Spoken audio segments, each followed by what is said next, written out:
Hello, everyone, and welcome to today's lecture. As this month is dedicated to neurosciences, we have prepared for you a lecture about cell types of mouse cortex. The lecture will be given by Dr. Bosilka Tasic, Director of the Molecular Genetics Department at the Allen Institute. Before joining the Allen Institute, Bosilka completed her postdoctoral training at Stanford University, where she developed molecular genetic techniques for labeling and manipulation of specific neuronal populations or single neurons in Drosophila and mice, and a new method for site-specific transgenesis in mice.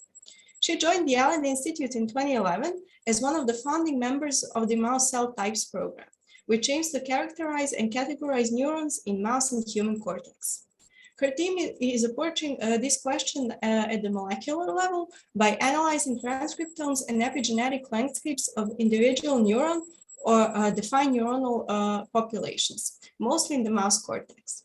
In the long run, she hopes their studies will reveal how molecular characteristics determine neuronal phenotypes and how they have changed during mammalian evolution to produce species-specific neuronal types and functions. So Professor Bosilka, whenever you're ready, you can start. Thank you very much for inviting me. It's really wonderful to give a talk in Belgrade and to talk to students. I was a student once, like you guys, but and in biochemistry department, in biochemistry, faculty of chemistry, Department of Biochemistry. Since then, I've really moved more towards genetics and neurosciences. And today I will give you an overview of what I have been doing at Allen Institute for the past several years, but I will also place it in a context of neuroscience at Allen Institute. So to start with, I would like to put my research in a context of neuroscience, how I view neuroscience. Neuroscience in a nutshell is trying to understand how brain processes internal and external stimuli, compares them to existing memories, and modulates it by brain states and organismal states to produce evolutionarily appropriate behaviors. If we look at this very simplified diagram, there are a couple of aspects we can think about. How do we want to dissect this problem, or understand what the brain does from transformation of external stimuli to behavior? I think the first thing, whenever we want to study a system, we want to define the structure of that system. And in the brain, but it has increasingly become an approach for any biological system, any metazoan biological system, is to define building blocks. And you will see that a concept of cell types is particularly appropriate when we want to define building blocks. And then, especially in the brain, cells have very complex morphologies, very complex shapes, and they interact with each other in very specific ways. Usually when talking about neurons, we want to define connectivity. How do cell types of a certain kind interact with other kinds of cell types through specific interactive places called synapses. Once we define the brain structure, we can think about how do we want to define structure-function relationships. And I would like to just introduce a simplified diagram that my colleague and I wrote as a perspective piece for Moffitt et al. Paper in Science, where we again try to describe this virtuous cycle. One defines behaviors one wants to study, then building blocks, cell types that participate in execution of this behavior, and then based on defining these building blocks, one can build genetic tools to perturb these cell types in a very specific way and to examine the effects of those perturbations on behaviors. And in repeating this cycle, one hopes to ultimately understand how brain controls behavior. I would like to give you also a perspective where my research lays within Allen Institute. So I've admired Allen Institute from afar for quite a while because Allen Institute was built on a couple of principles that I particularly find appealing. These are the principles of big, open, and team science. What do those principles mean? Well, open, maybe I will just cover the last two first. Open means everything we do is available for other researchers to access. So all of our data is publicly accessible and sometimes present on our website as part of what we call web products. We also work in large teams where teams are organized towards a large goal. And coming back to big science, there is a concept that I, again, find particularly intriguing and appealing that was formulated by one of the fathers of modern biology, Sidney Brenner. And that's a concept that's called CAP, complete, accurate, and permanent. What does that mean? We at Allen Institute for Brain Science try to create resources that will, to the best of our ability, be complete, accurate, and permanent. That means that we will choose the best methods and information available to create as complete and accurate picture possible of a biological system.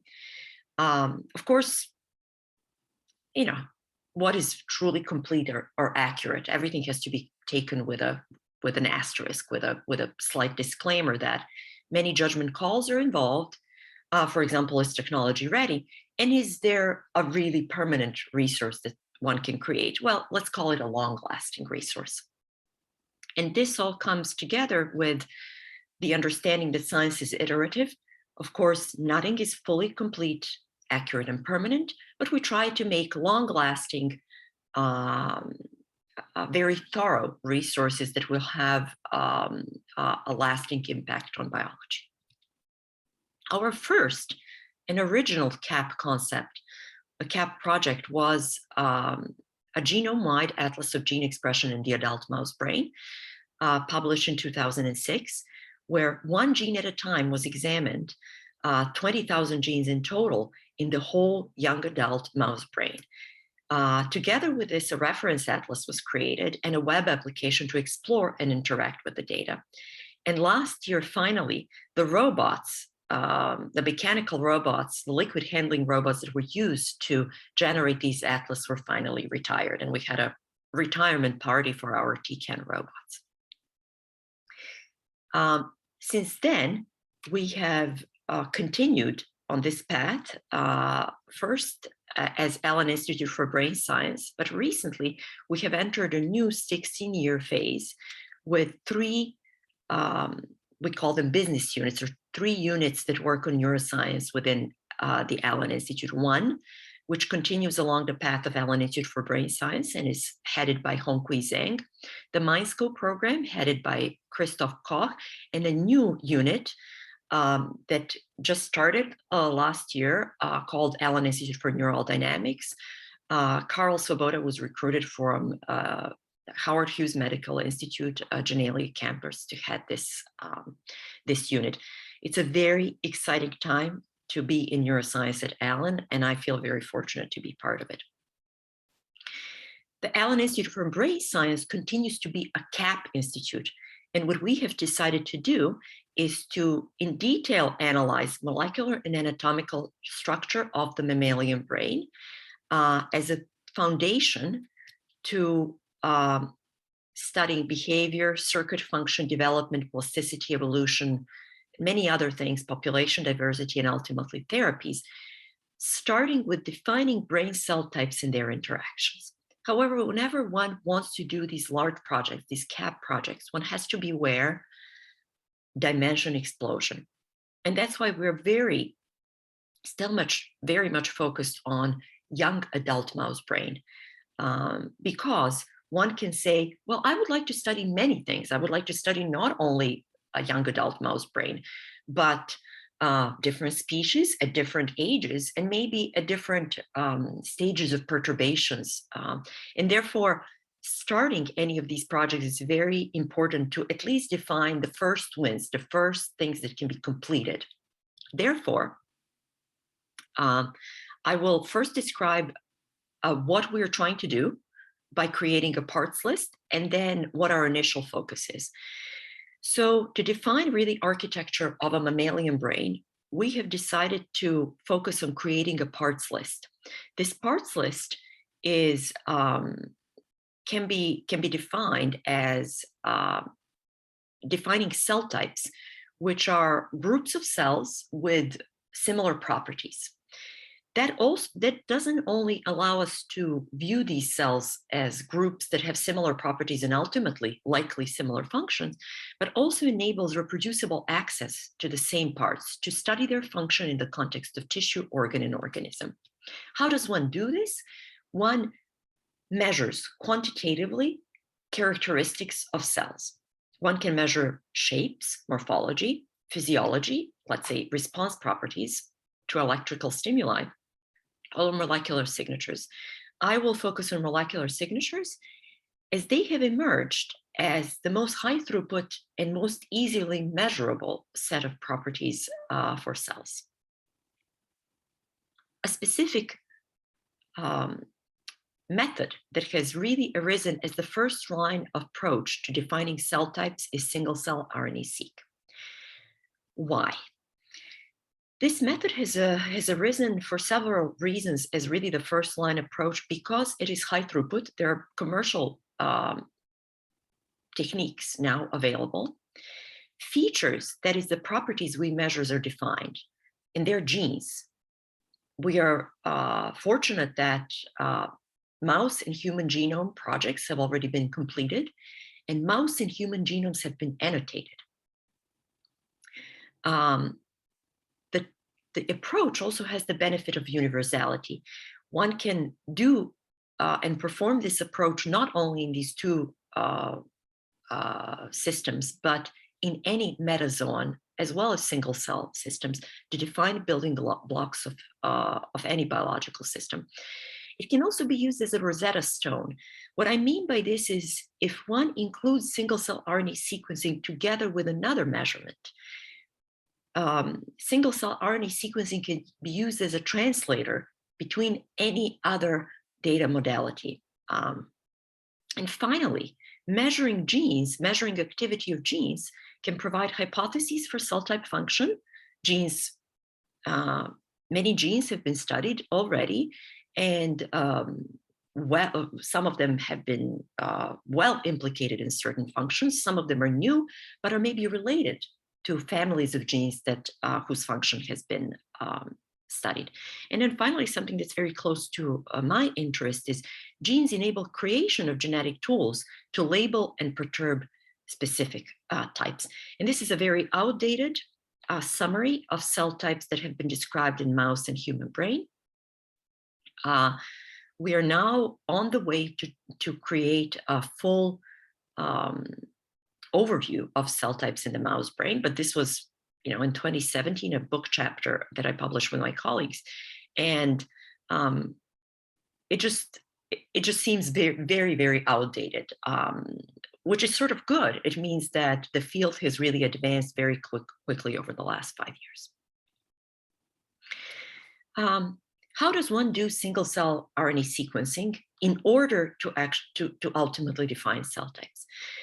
I really focus on mouse. My whole research is on mouse, and mouse is a really marvelous, exceptional model organism for studying mammalian biology. It is small, it has very short generation times, and there are many inbred strains available. The way we proceed with single cell RNA sequencing for the brain cells is we isolate fresh brain, we section it, fresh, alive still, as if we were to perform electrophysiological experiments, and then we dissect areas of interest. Here I'm highlighting secondary motor cortex and primary visual cortex. Once these brain regions are dissected, we treat them with protease. We triturate the protease-treated tissue slices or tissue bits to generate cell suspension. This cell suspension is messy. It has a lot of dying cells, dead cells, but there are some cells that have survived this sort of brutal procedure.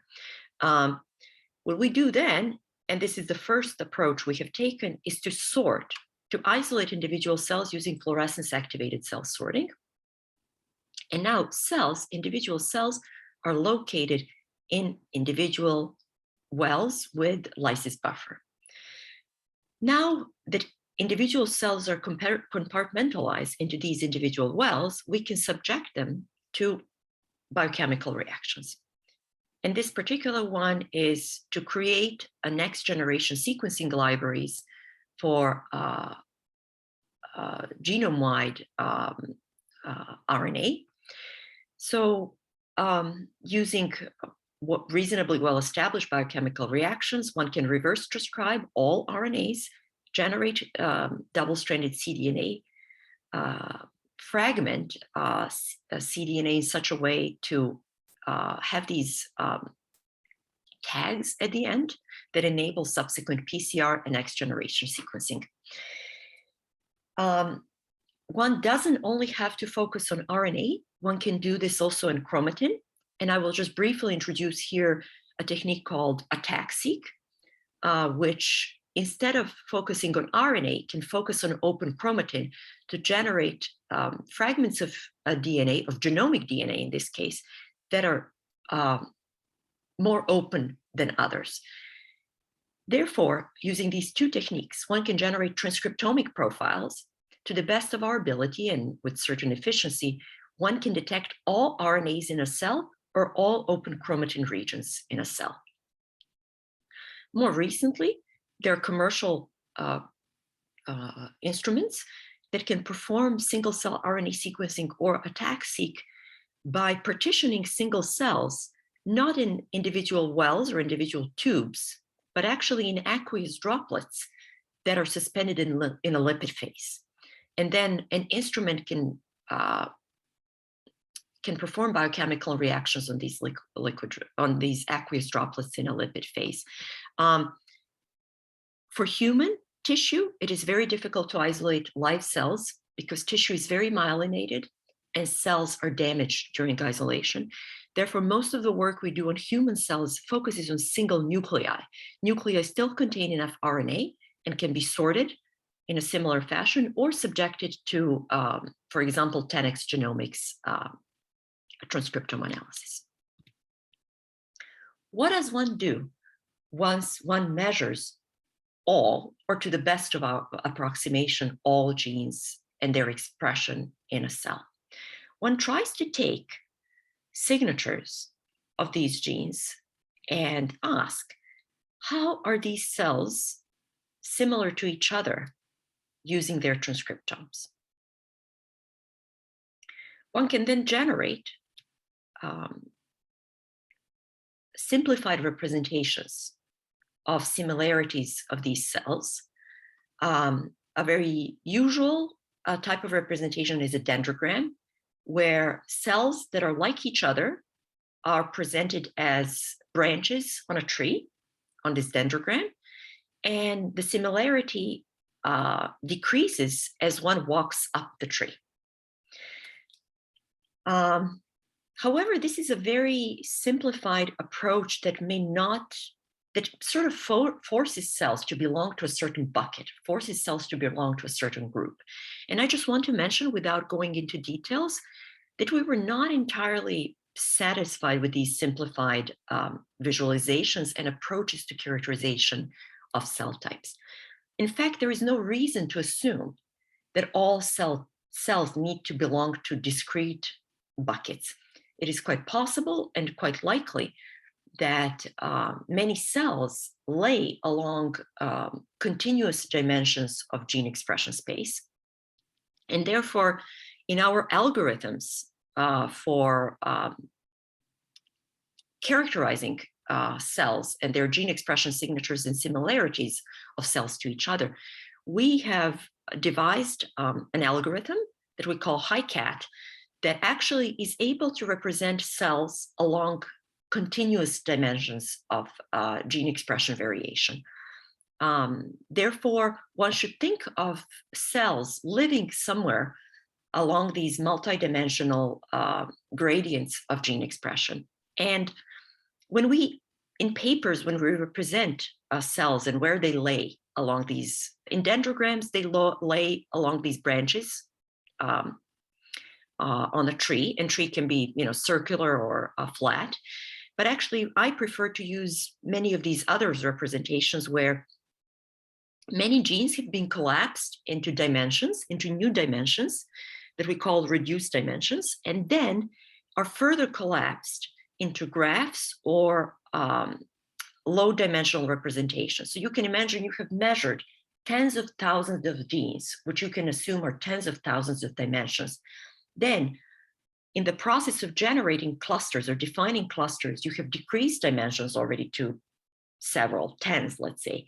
And then, on the way of trying to make sense out of this high dimensional space, you're looking at groups of cells or single cells in this low dimensional space where the position of individual cells in this low dimensional space, their proximity in this two-dimensional space somehow represents their proximity in this highly multidimensional space.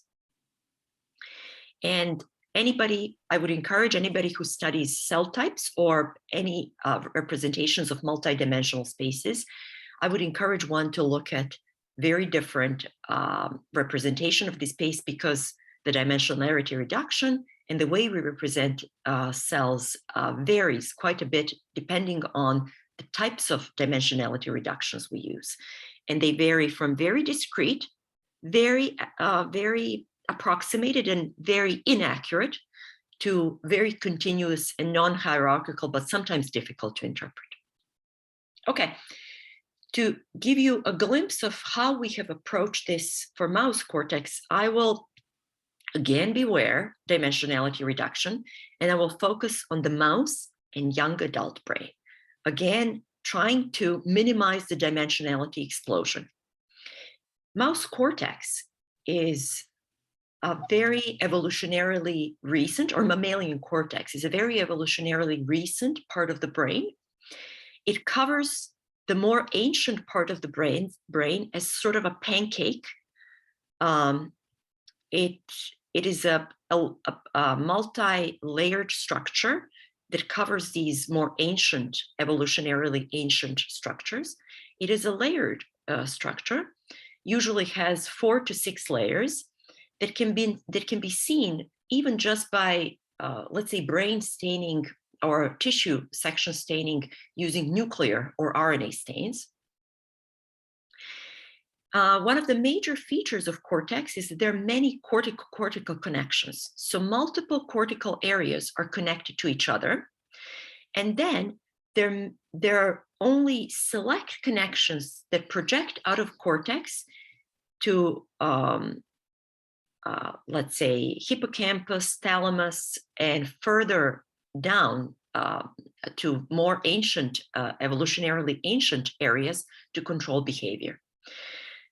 I will focus on 2 areas of the cortex and try to compare and contrast them in order to understand, are there sort of canonical features of cortex that can be used to define a general blueprint of a cortical area. I will focus on the primary visual cortex, which is located very posteriorly in the brain, both in the mouse and human, and a secondary motor cortex, which is located very anteriorly. Primary visual cortex is a feature extractor, extracts visual features of the visual space from information that comes from retina, travels through thalamus, and reaches the primary visual cortex. Secondary motor cortex is what's called a higher area. It is an associational area that takes into account multiple different features from cortical and other parts of the brain and controls behavior, controls movement, movement planning, and movement execution. And we will compare these two areas and try to understand, are there common and different features of cell types within these two areas. We will do this based on single-cell RNA sequencing. We will perform single-cell RNA sequencing as I have described before. And then we will generate a cell type taxonomy. And for this purpose, I will really use the simplified taxonomy represented like a tree. Here is the cell type taxonomy tree for the two cortical areas we published in 2018. And what can we see here? So on the right are non-neuronal cells. You can see that they are very different because they're on these branches that are very distinct compared to the branches that represent neurons. The distance from the root of the tree and the distance from the rest says that these non-neuronal cells have gene expression signatures that are very different. And here we find sort of common previously described non-neuronal cells, astrocytes, endothelial cells, microglia. But how do we know this? How do I, once I have measured gene expression in these single cells, know that these cells are non-neuronal cells while these other cells are neurons?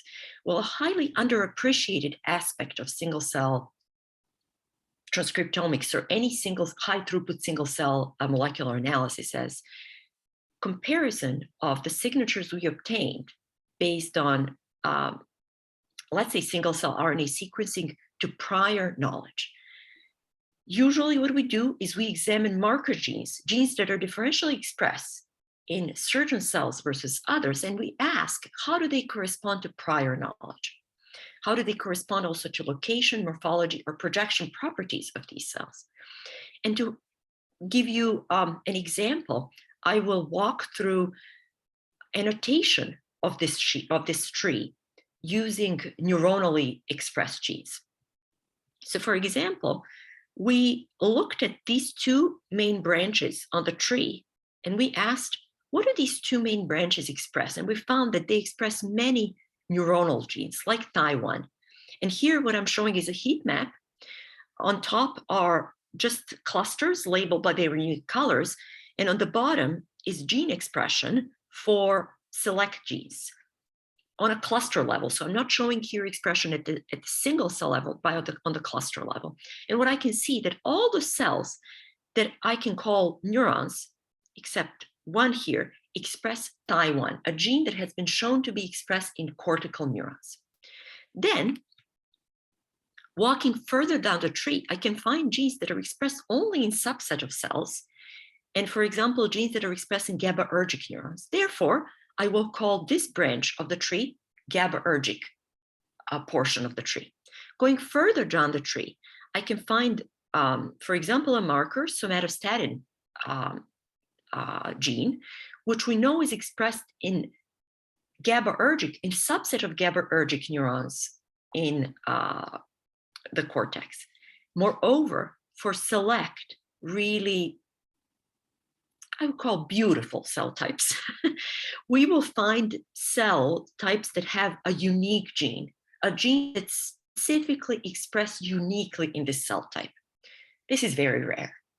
These are the genes we love, but because you can reduce all these dimensions, all these genes that you have measured to a single gene and say, if I detect this specific gene, I know I'm talking about this specific cell types, which we call SST throttle. However, biology is not made for us to make it convenient for us. And most of the other cell types can be defined by a combination of genes, not by a unique gene. This one can also be defined by a combination of genes, but there is a specific gene, chondrolectin, that is expressed in this type, and we can reduce all the other genes to this one to say, when I detect chondrolectin in a cell in the cortex, I know it's a somatostatin chottle inhibitory neuronal type. But in fact, to come to this annotation, it took a lot of looking through the prior literature, looking at the genes that are expressed in these cells, and also giving new names to these genes. It was really amazing that we were able to name certain cell types for the first time in biology, in molecular biology, in neuroscience. But this is not everything.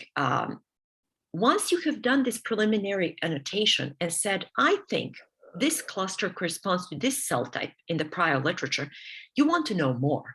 You want to know not only the genes, but for example, you want to know, what do these glutamatergic neurons, what do these excitatory neurons correspond to in the prior literature? And in this case, we asked, because excitatory neurons in the cortex are known to project to other brain areas, can we connect connectivity, or at least projectivity, projections of these neurons to other, to their molecular properties? And here we came up with something we call RetroSeq, a technique developed by a very talented research associate in my lab. We asked, if we inject a virus that carries a label, and in this particular case, this is actually a recombinase that will turn on recombinase reporter that will be a fluorescent protein, can we label cells not by the virtue of their maybe transgenic expression, but by virtue of their projections to a particular location in the brain? We also were very fortunate that we had prior projects that have looked at where do cells from primary visual cortex and secondary motor cortex project. For example, we know that cells from the primary visual cortex project to a particular area of the thalamus called lateral geniculate nucleus. If we inject a retrograde tracer and collect cells again from the primary visual cortex, some cells will be labeled by the virtue of their projection to the lateral geniculate nucleus. Are those going to be special cells? Are they going to be different than most of the other cells? The answer is yes. We have included these projection labeled cells together with other cells in our taxonomy and have actually clustered them together with the rest of the cells. And I just want to give you a sort of a perspective on what we are measuring here. We're not really measuring connectivity here. We're measuring projection properties. We're injecting in another area of the brain, for example, secondary visual area or lateral geniculate nucleus, a tracer. That tracer will then make the cell that sits in the area that's connected to that area, will make it label. And then we will isolate these cells. We can do this by projection to other cortical areas or by projections to lateral geniculate nucleus. And what we find is that molecularly, these cells are different. The ones that project to higher visual areas are different from the ones that project to thalamus. We have done this for many different brain areas in the cortex and outside the cortex. And this can be also done in various other means, but I will not have time to go into details when one can actually examine the direct connections using transsynaptic labeling. For this talk, I will focus on projection labeling. And I will analyze, well, I will present only a sliver of the data, which focuses on cortically or subcortically projecting cells in the secondary motor area. This is the secondary motor area, also called ALM. And what I'm showing here is a portion of that dendrogram that I've shown you, focusing only on the excitatory neurons that sit in this area of the brain. And then I will ask, of the cells that were labeled by virtue of their projection to another brain area, where do they belong to in terms of their transcriptomic properties? And what is really pretty striking is that many cells belong to this portion of the tree, and they're labeled by virtue of their corticocortical projections. If you inject this tracer into other cortical areas and you look at where these cells are, they sit into one branch of the tree, and now we can label this branch by virtue of their projections. We can call this intratelencephalic or corticocortical projection cells. However, a very different set of cells are labeled by virtue of their projection to thalamus or medulla. fascinatingly, some cells specifically project to medulla while others don't. When our collaborator lab, Karl Svoboda's lab, which is now a colleague lab at the Allen Institute, looked at single cell morphologies of these cells that we know belong to this part of the taxonomy, transcriptomic taxonomy, we can see that individual cells can project to medulla or thalamus. When they looked at the activity of these cells, they saw that the ones that project to thalamus are particularly active when an animal plans a movement. And a pattern of activity switches when an animal initiates a movement. In this case, they were looking at licks. So the movement they were examining was licking.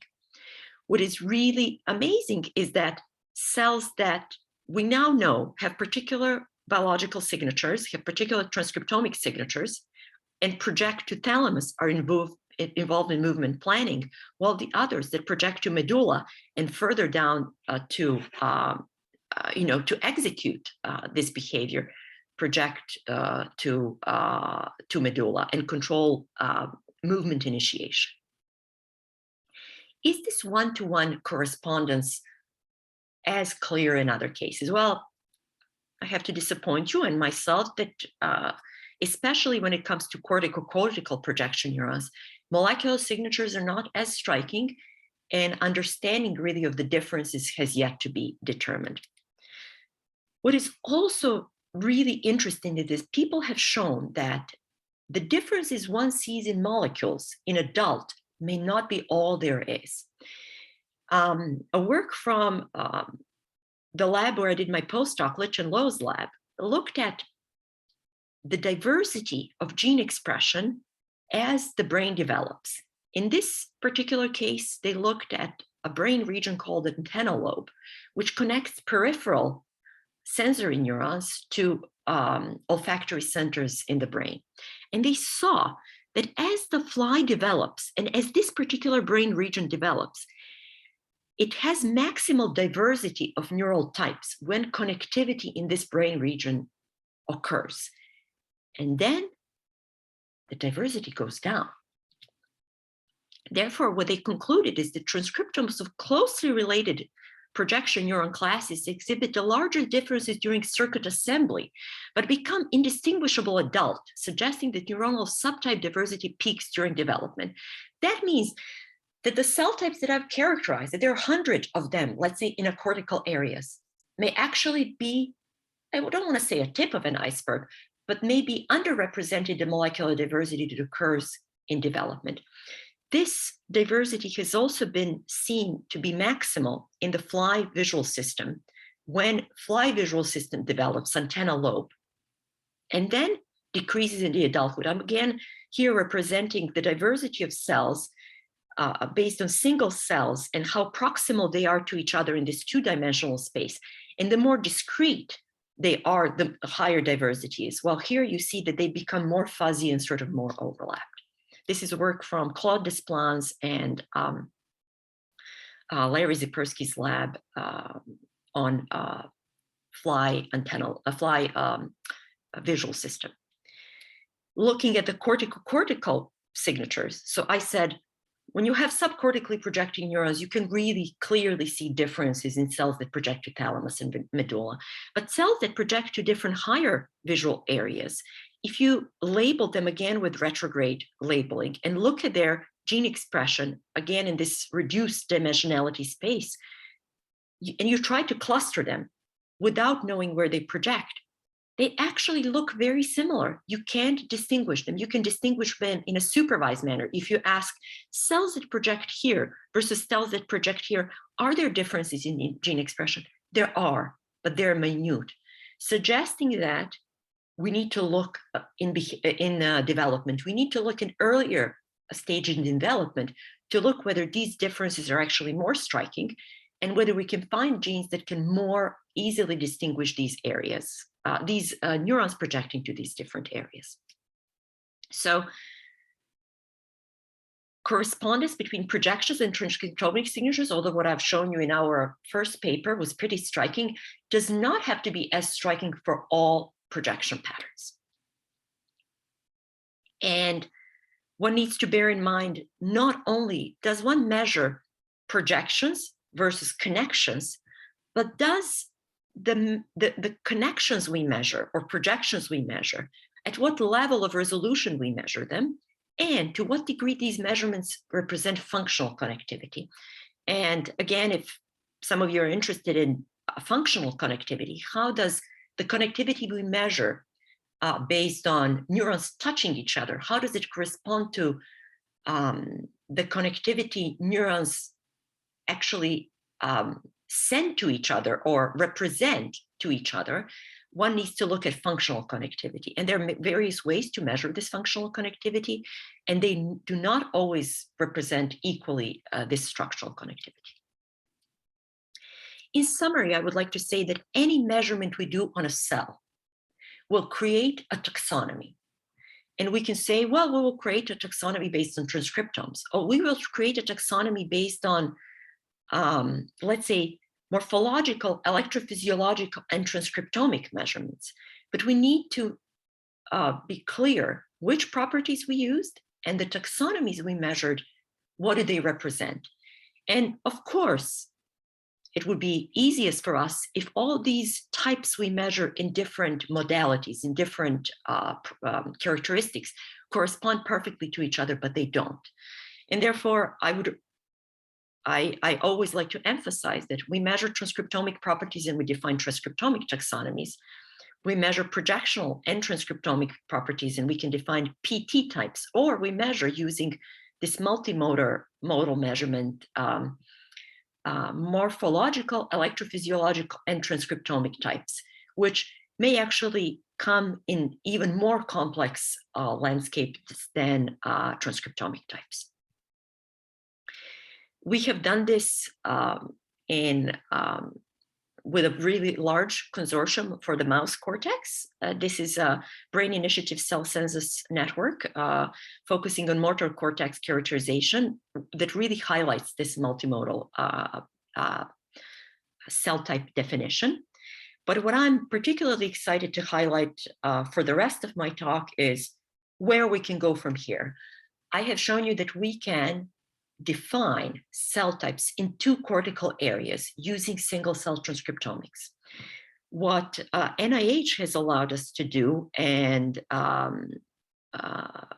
which really wouldn't have happened just with funds from the Allen Institute, is we are on the way to define cell types in the whole mouse brain.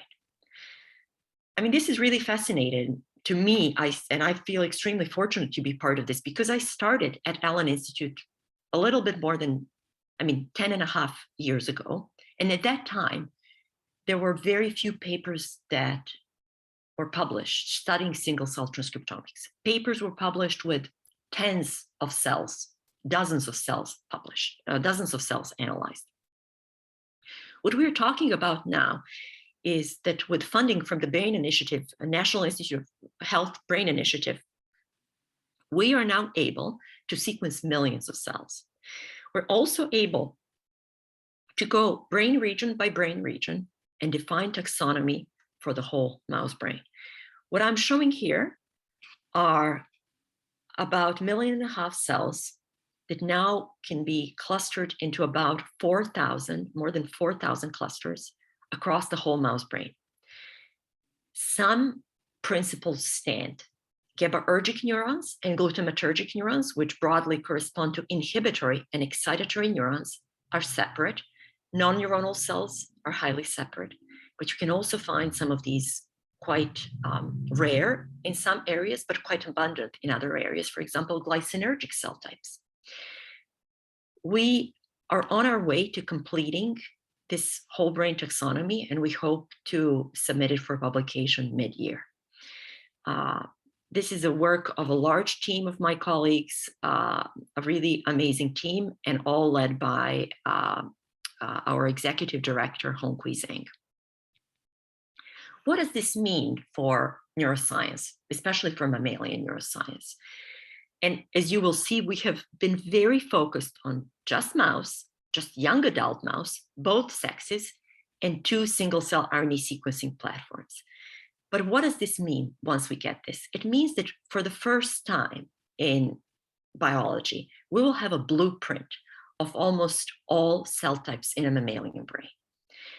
It can be used as a Rosetta Stone, as I said, as a universal translator, if the data are included as collected as part of another data collection. For example, if you're collecting functional data, let's say with calcium imaging, and then you follow it up with transcriptomics, probably spatial transcriptomics, one can correlate these cell types to this taxonomy. It is a starting point for evolution of development, aging, and cell states and plasticity. And one can use it to interpret cell types in any other mammalian species. We can also use it to build tools for experimental access to cell classes and subclasses and types, and to interpret any gene and genetic tool specificity. This is where I would like to transition my talk into. I started with, we need to define structure, we need to define connectivity of individual cell types within the brain. But what do we do then? We want to take these cell types and perturb them to ask, what does each one of these cell types do in the context of animal behavior? This is where I would like to talk about genetic tools. Genetic tools, in order for them to be useful, they need to be specific and they need to be easily usable. And they need to enable deliberate and precise manipulations. They need to be able to be used easily. And, if one damages a large part of the brain, one can learn something about that. But what one increasingly wants to do is perturb smaller and smaller, more and more specific regions of the brain. What we have done so far at the Allen Institute and in many other places around the world is we have focused on generating transgenic mice. Transgenic mice are extremely useful, and we have deposited in alignment with our open science approach all our mice to the Jackson Laboratory. This is a openly accessible repository. Anybody in the world can order these mice, and we send all our transgenic mice to the Jackson Lab. However, in order for you to actually use really this transgenic tool, you need to order either a live animal or embryos or sperm for this transgenic animal. And then one needs to cross animals. Usually a single transgenic mice is not sufficient. Really new kids on the block, a game changer, are viruses. Imagine if you could produce a pattern of expression that's very specific. Let's say I want to label layer 2 cells in the mouse cortex, but I want to do it without having to have a transgenic mouse. I want to be able to deliver a reagent to a mouse brain and label specifically these cell types. And what we have been able to show it's possible is to use adeno-associated viral vectors, which are basically extremely simple viruses that can be used to carry transgenes without integrating into the genome, but carry them in such a way that they can infect the brain and they can also provide specific labeling. There were a couple of things that were needed in order to enable this. And I will briefly go through the steps. What we realized one could do is not only measure single cell transcriptomes, but if we measure single cell chromatin accessibility, which we did here, and we did it on mouse and human, we can create signatures for cells and group cells into cell types, but based on their chromatin accessibility. Then we can take these cells that are related to each other based on their chromatin accessibility and define possible regulatory elements. These regulatory elements, enhancers usually called, can be specifically accessible in this cell type. They're small, they're, let's say, 500 base pairs long, and they can be cloned into adeno-associated virus, which can carry about 4.5 kilobases of DNA, and it can drive a fluorescent protein, or it can drive a recombinase. We did this, we cloned many of these specifically accessible regions of the genome that were specific for some of these cell types in the mouse brains and mouse cortex, and then injected them into the mouse circulation. This would not have been possible without advancements that came from Viviana Gradinaro's lab, a lab at Caltech, that further evolved in the lab these viruses to generate viruses that like to penetrate blood-brain barrier. And they not only penetrate blood-brain barrier, but infect neurons really well. That also enabled translation of these tools to other species, including, for example, non-human primates, and we hope for gene therapy in human. I just want to give you an idea how these tools look like. I won't have time to go into detail, but let's say we define a regulatory element for layer 5 subcortically projecting neurons. We cloned it into adeno-associated virus. We imaged brains infected, mouse brains infected with this virus, and we see labeling. This is a mouse cortex. Top is on top, and layer 6B, the lowest layer, is on the bottom. And we see labeling in layer 5. Then we isolate cells. And what we see is that 90% of the cells that we isolate belong to specific groups, molecular groups, that are layer 5 subcortically expressing cells. When we look at, we can also use not just the fluorophore, but a Cre recombinase, fuse it to this enhancer, express it in the mouse brain, and retain pretty good specificity.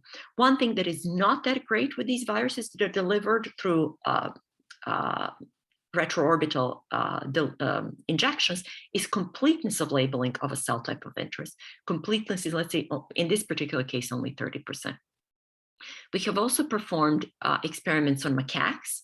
This is work from my colleagues, Jonathan Ting and John Mitch from Human Cell Types group at the Allen. And if you deliver these viruses directly into the macaque brain, you can actually have very high specificity and completeness of labeling. In the best cases, specificity and completeness can be more than 90%. We can also combine these viruses with transgenes. And here I'm just trying to highlight that something that would require 6 transgenes in a mouse. In this case, if we use 3 viruses and a single transgene, we can label 3 different cell types in the mouse brain and use it, for example, to establish connectivity between these cell types. And recently, a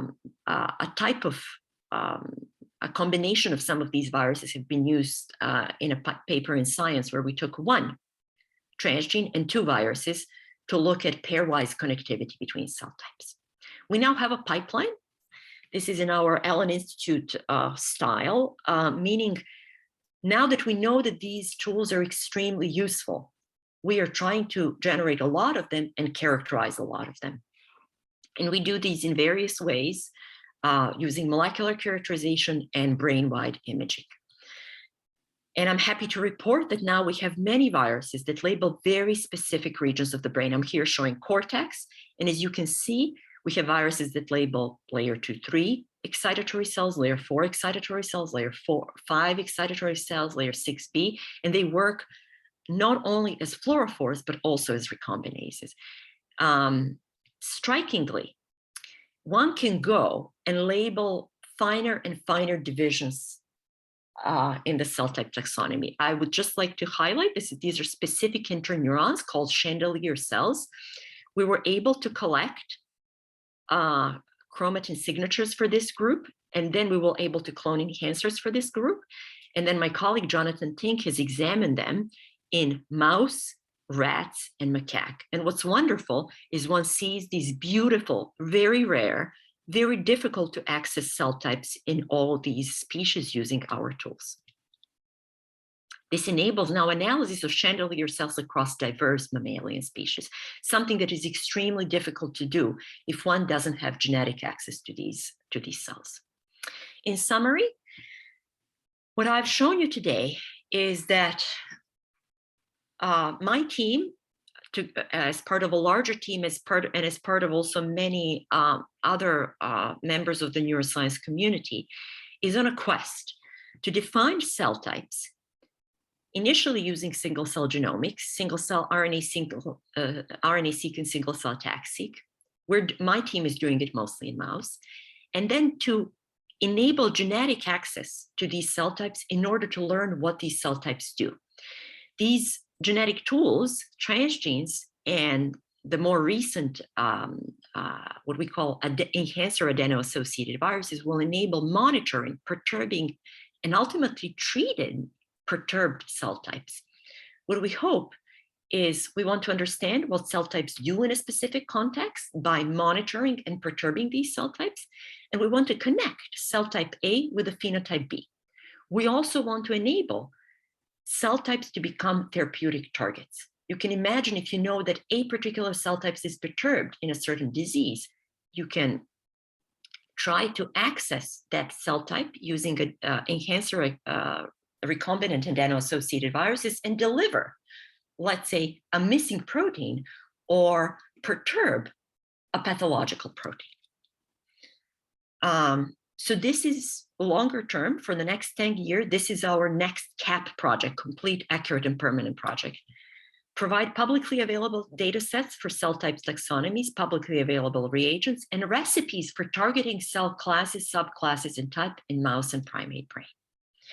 With this, I would like to thank many of the people. I've tried to highlight some of them as I went through the talk. We work in a highly collaborative environment, and I'm very fortunate to be part of the Allen Institute. And we have, apart from our internal support, we have very generous support from Brain Initiative that was enabled by really fearless leadership of Honghui Zhang. I would also like to thank Paul Allen for being a visionary. Paul Allen was one of the founders of Microsoft together with Bill Gates. And he was a visionary in a way that he thought he wanted to form an institute that works differently than other universities or institutes, where we will have large-scale projects and will work towards completing a large, complete, accurate, and permanent projects that wouldn't be able to be done in standard academia setting. And with this, I also want to mention that doing science is a very rewarding but very challenging pursuit. And to be on trend, I would like to say that anybody who wants to pursue science needs to take care of themselves. So, naučnica mora biti zdrava, mora. Naučnice I naučnici. Hvala.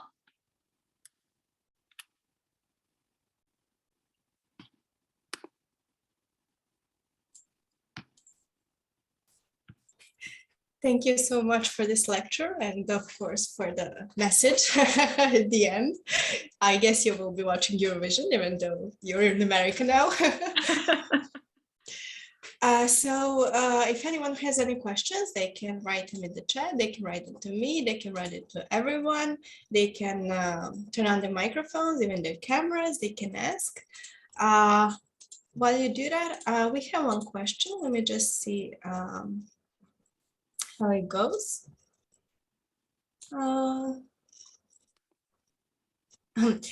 The question is, how many people were involved in the original Allen Brain Atlas project back in 2006? Yeah, that's a good question. I'm thinking, I wouldn't know exactly the number because this was before my time, but I would say there was probably maybe 50 to 100 people, and probably started very small. It started with tens of people, but then eventually it required, it became an institute. It became an institution that required other administrative things like human resources and things like that. So you can imagine that, yeah, I think it started, our original CEO started as a project manager, Alan Jones, no relationship to Paul Allen, just happens to have name Alan Jones. He was one of the first employees, and I still work with some of the people that were hired as one of the first 10 employees. Yeah, but we are now, Allen Institute is now, because we have multiple different units, we are now Institute of 500 and something people. Thank you.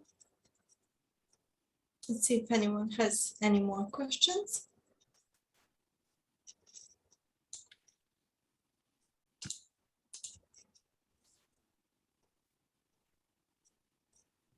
Okay, I'll jump in if no one has any questions.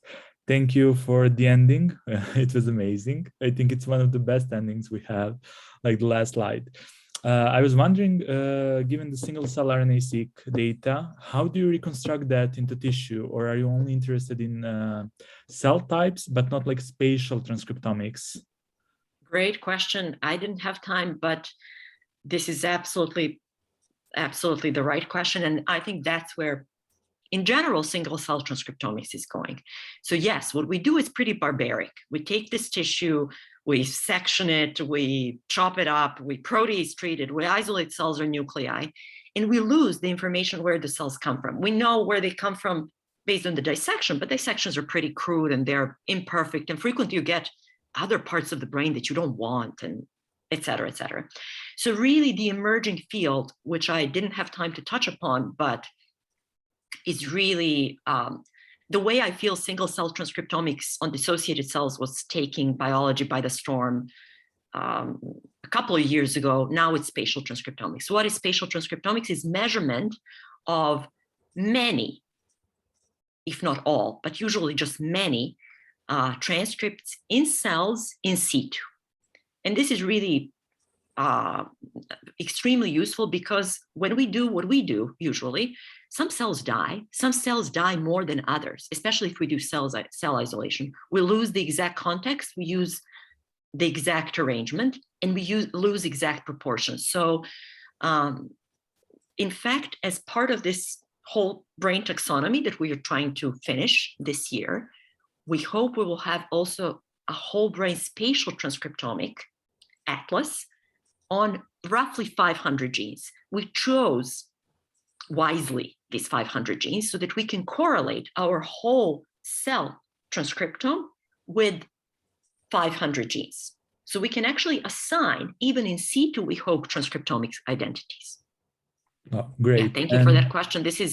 I think this is basically essential for any atlasing projects going forward. Yeah. Fingers crossed for the spatial atlas. One more question. There was a slide on RNA-seq and the cDNA synthesis. I saw it was like poly-DT library. So are you only interested in mRNAs or other non-coding RNAs or everything? Or it would be lovely to do I'm always interested in everything. I mean, we want to measure everything and anything.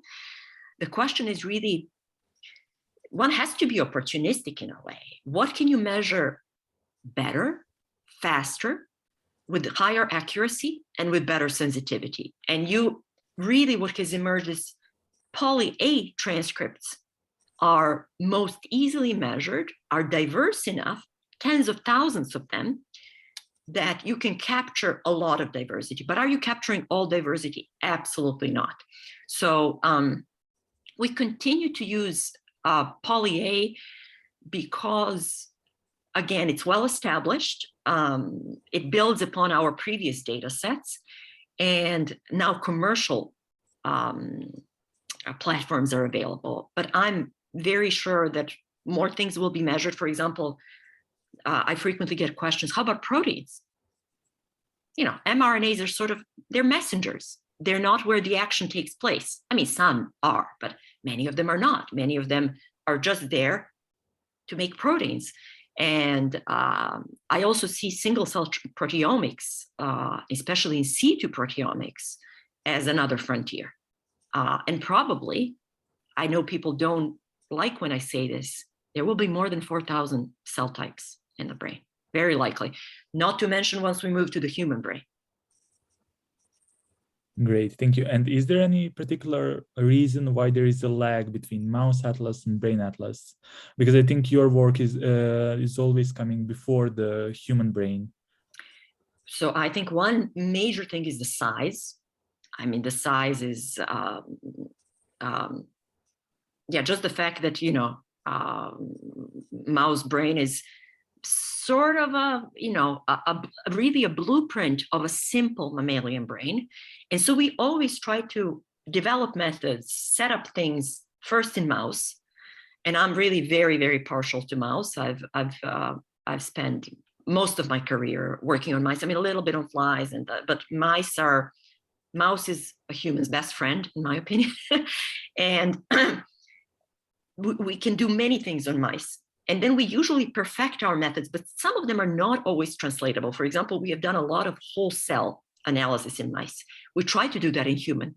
Human cells just die because there's so much more myelination, they're bigger, and it's hard to isolate cells. So therefore, we actually had a parallel project at Allen and other people in the world as well, where they figured out you actually have to do single nucleus sequencing. You cannot do single cell.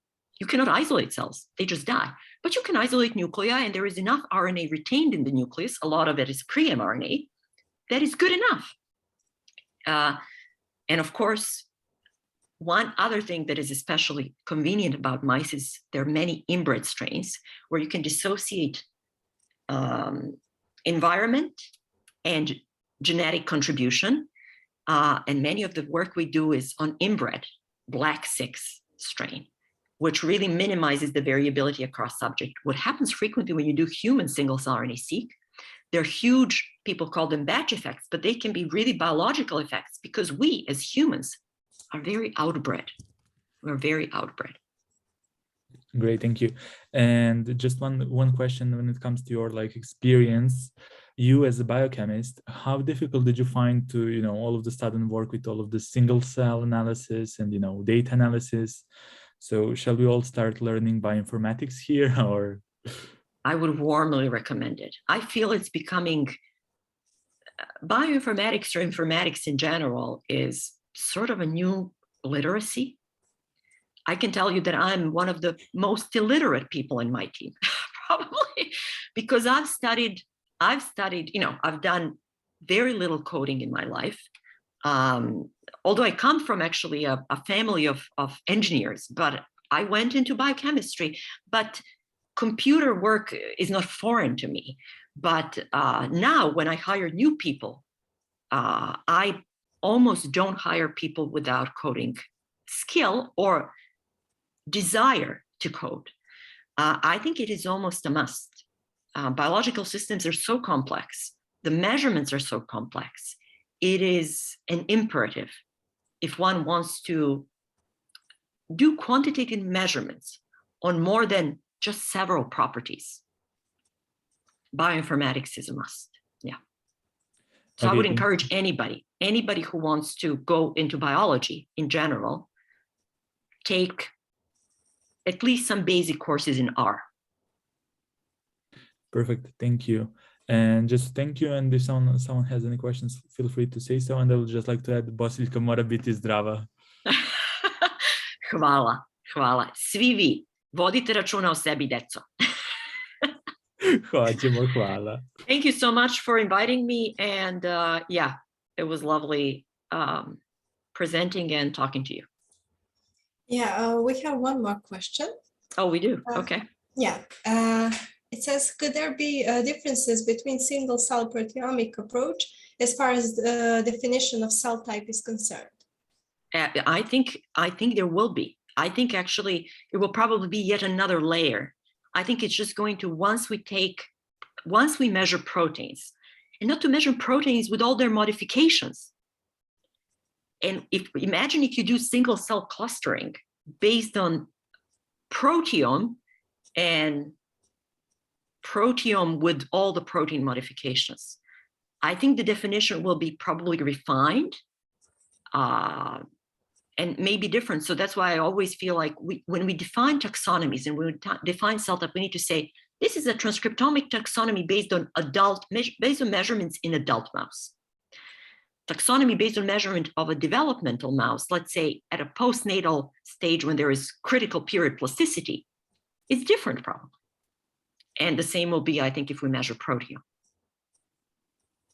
but I do expect them to align to a certain degree. It will be very frightening if they don't at all. And we see that they do align in many aspects, but not in everything. Yeah.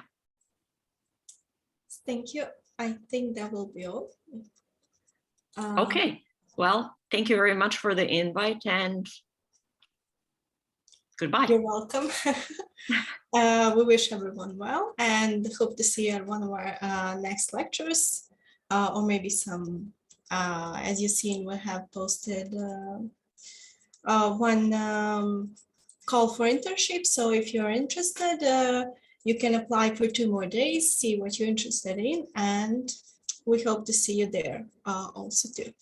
Thank you and goodbye. Bye. Thank you. Goodbye.